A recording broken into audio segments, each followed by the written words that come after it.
Olá, um homem desesperado diante da morte de um amigo. O novo romance de Ricardo Lísias, nosso entrevistado de hoje, O Céu dos Suicidas, toca em feridas permanentemente abertas, como o desespero e a solidão. O protagonista, também chamado Ricardo, se autoconsome ao alimentar com fartura as frustrações que inventa para si mesmo. Este thriller meio policial, meio psicológico, é o tema de nossa conversa. Na Devida Leituras, a formação de nossa literatura na análise dos livros, O Espírito da Prosa, de Cristóvão Teza, e A Globo da Rua da Praia, de José Otávio Bertazzo. O Leituras conversa agora com Ricardo Lísias. Ricardo, vamos falar do seu novo romance, O Céu dos Suicidas, que é um romance que tem uma característica meio complexa, assim, do ponto de vista da personalidade da formação, da personalidade do protagonista, e que tem uma curiosidade: você dá ao protagonista o seu nome e sobrenome, aliás, né? Quer dizer, como é que foi a criação desse personagem, como é que foi a origem mesmo do romance, né? Quando eu terminei o meu livro anterior, que é o livro dos Mandarins, um pouco antes mais ou menos um ano antes da conclusão do encerramento do livro, um ano, 6 meses antes, eu tive uma espécie de incidente biográfico descrito no livro, não é? E que foi o suicídio de um dos meus melhores amigos. E, enfim, apesar do grau de... Apesar do trauma que eu estava vivendo, eu encerrei o livro, né, o livro dos Mandarins, e continuei, tirei algumas férias, férias literárias, férias de redação. E quando eu voltei a escrever de novo, eu comecei a fazer uns contos, comecei a fazer uns rascunhos de textos. Eu percebi que o suicídio, era um assunto que me estava tomando conta do que eu escrevia, mesmo se eu tentasse ir para outros caminhos, né, discutir outras questões. E aí eu resolvi, então, depois de por volta de uns 3 anos, resolvi, talvez de 2 a 3 anos, eu não me lembro bem, eu resolvi tratar do assunto diretamente. Não é? No começo, o livro era esquematizado, estava planejado para ser narrado por um suicida, não é? Mas eu não consegui, não deu certo.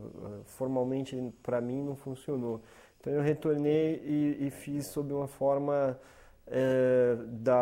a ficção, uma forma de que o narrador era o amigo de um suicida. E aí o livro teve um andamento que me agradou mais. Não é?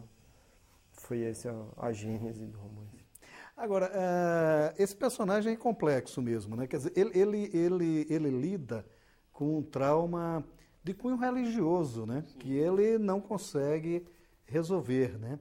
Quer dizer, também era uma preocupação sua ao escrever o livro, essa discussão religiosa em torno da questão do suicídio. Quando eu comecei a ficar muito, muito voltado para o assunto, eu fiz fiz várias leituras de naturezas diferentes do assunto, sobre o assunto, né? Algumas leituras na área da psicologia, algumas na área da filosofia e muitas na área da religião. E eu percebi que a religião, ela trata em grande parte, quase todas as religiões, não é assim, não todas, mas quase todas tratam os suicidas de maneira muito... Com graus variados de crueldade, né? De maneira muito violenta, né? E aquilo me marcou muito no começo da pesquisa, no começo do trabalho, também, tanto por conta da amizade que eu tinha por um deles, como pela violência que eu enxergava nessas leituras religiosas, e por isso também eu incluí a questão no livro. E do ponto de vista literário mesmo, né? Quer dizer, você constrói uma trajetória agônica mesmo, né? Quer dizer, é todo um sofrimento que ele inicialmente parece não se apresentar, né? Porque é aquela digressão dele sobre a função das coleções, mas que vai se adensando aos poucos, né? Quer dizer, como é que também foi esse trabalho, né? Eu tive que fazer uma espécie de pesquisa, como dizer, uma espécie de pesquisa de personalidade de uma pessoa vivendo um trauma forte, né? Um trauma violento, e eu um pouco testei várias formas, várias maneiras diferentes de narrar até chegar nessa espécie de viagem traumática para dentro de si mesmo, né? E para dentro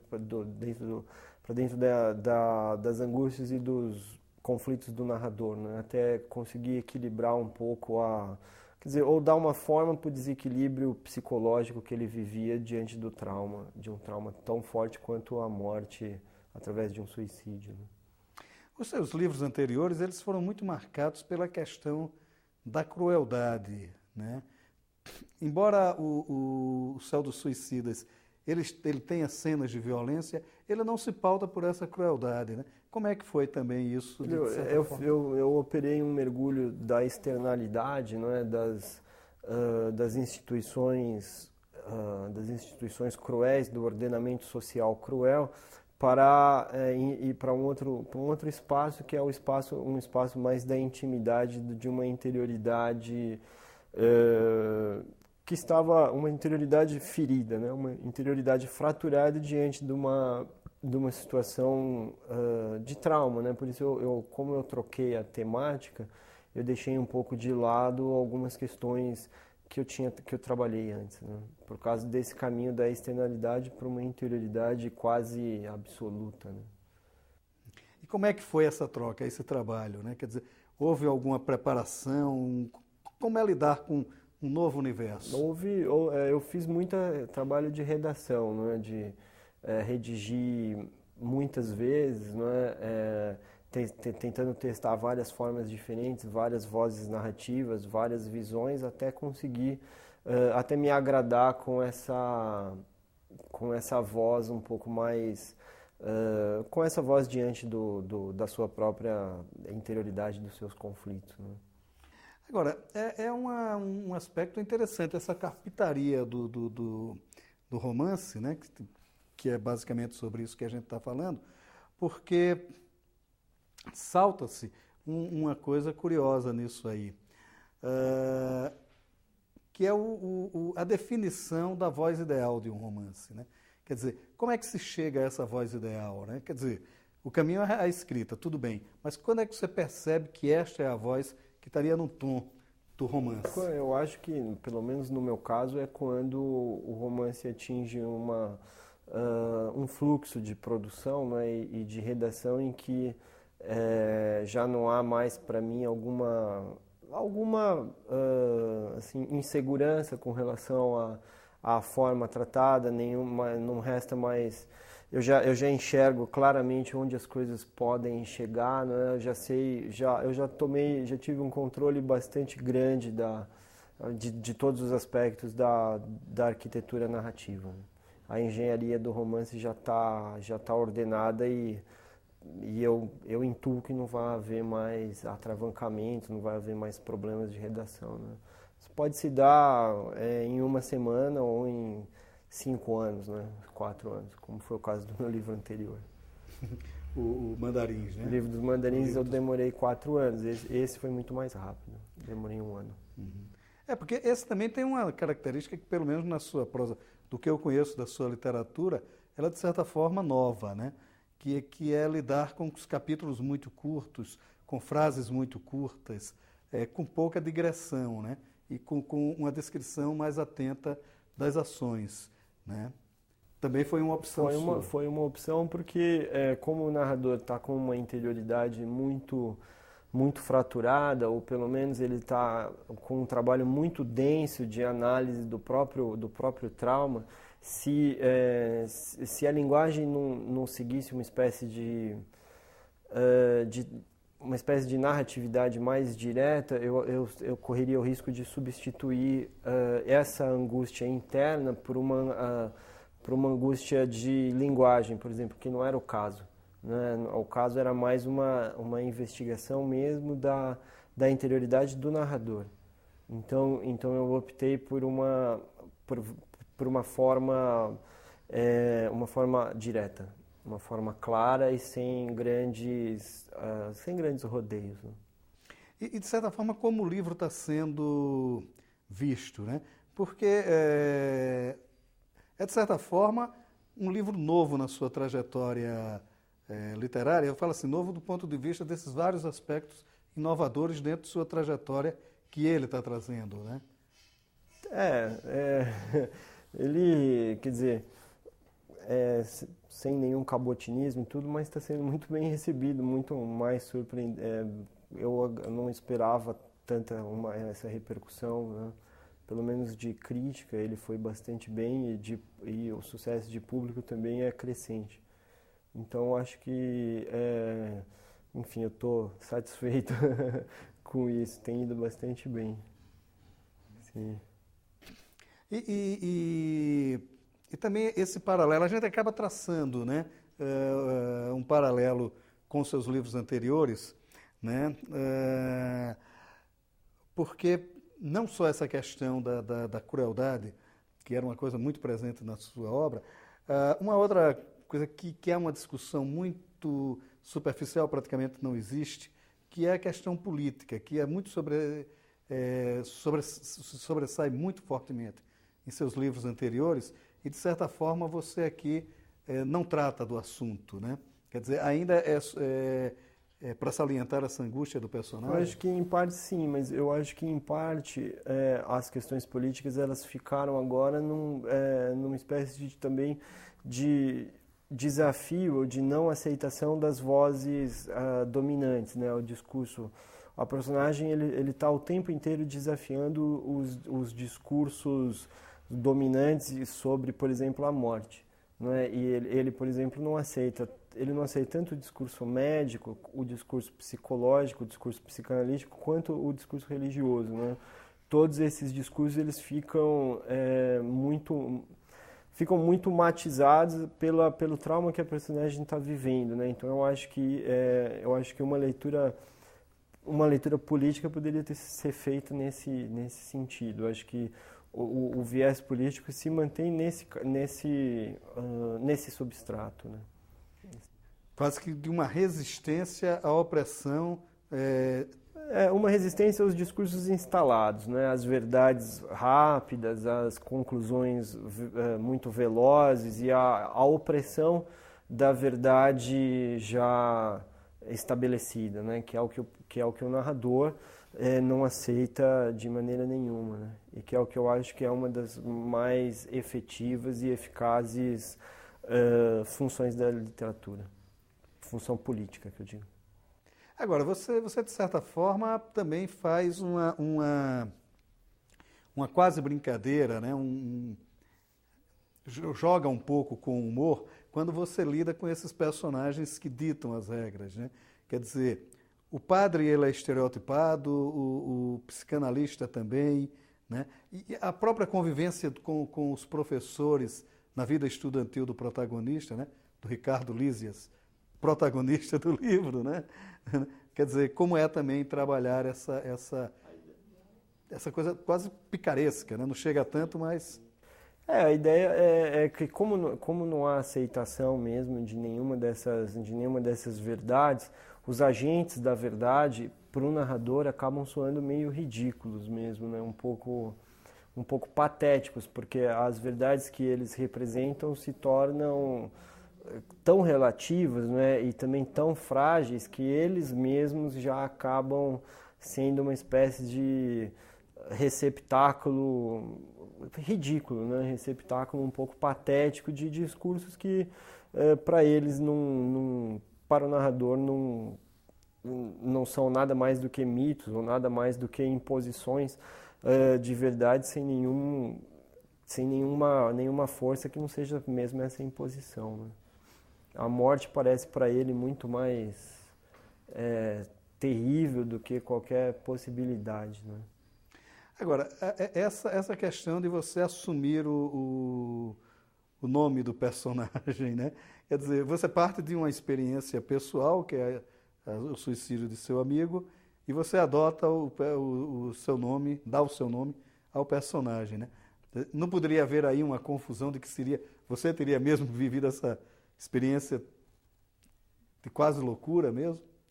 Mas talvez eu seja completamente maluco para ficar escrevendo esse tipo de coisa, né? O que eu não posso, como posso dizer, eu não posso invadir as interpretações do leitor, né? Assim, eu não posso.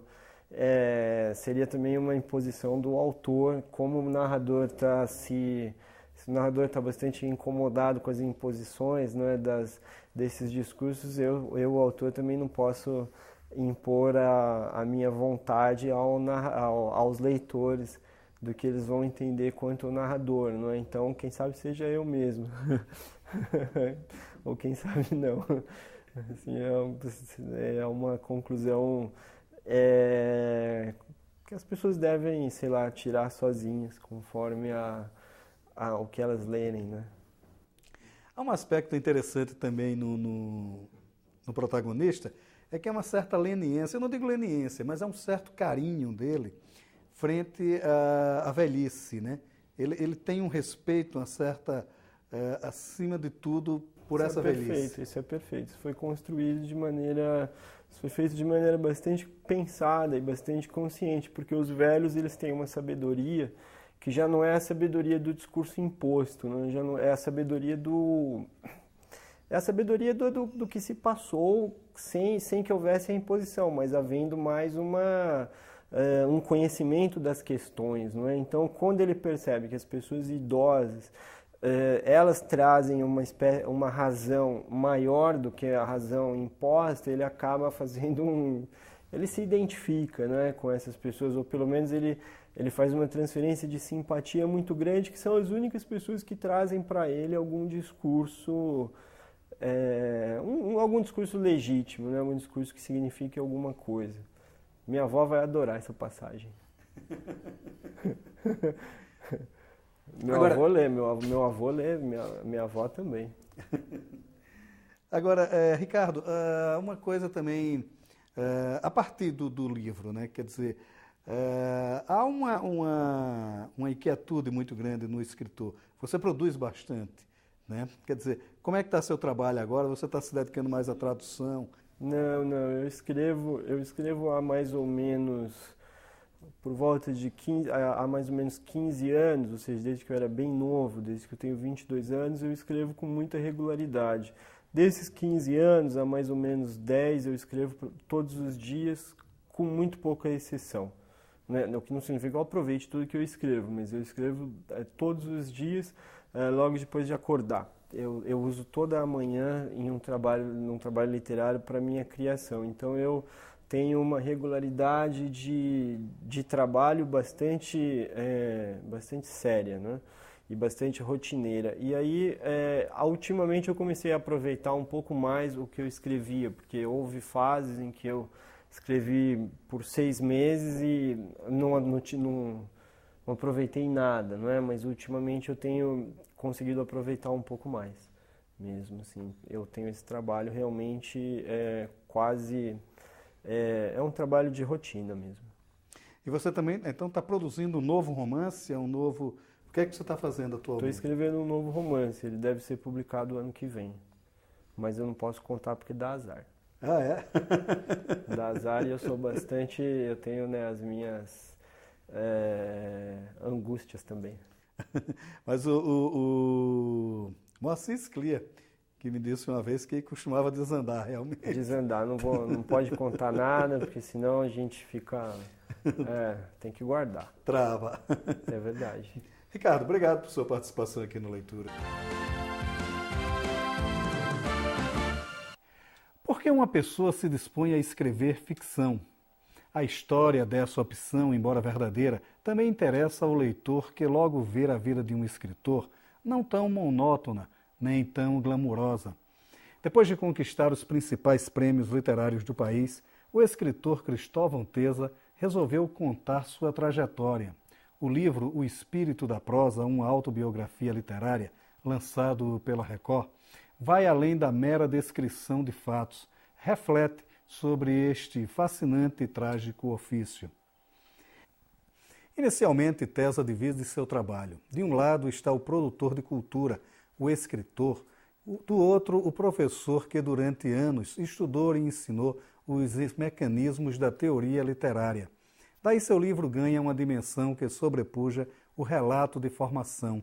O que se revela são ambições e inseguranças, mas também a fundamental determinação de se querer construir algo meritório.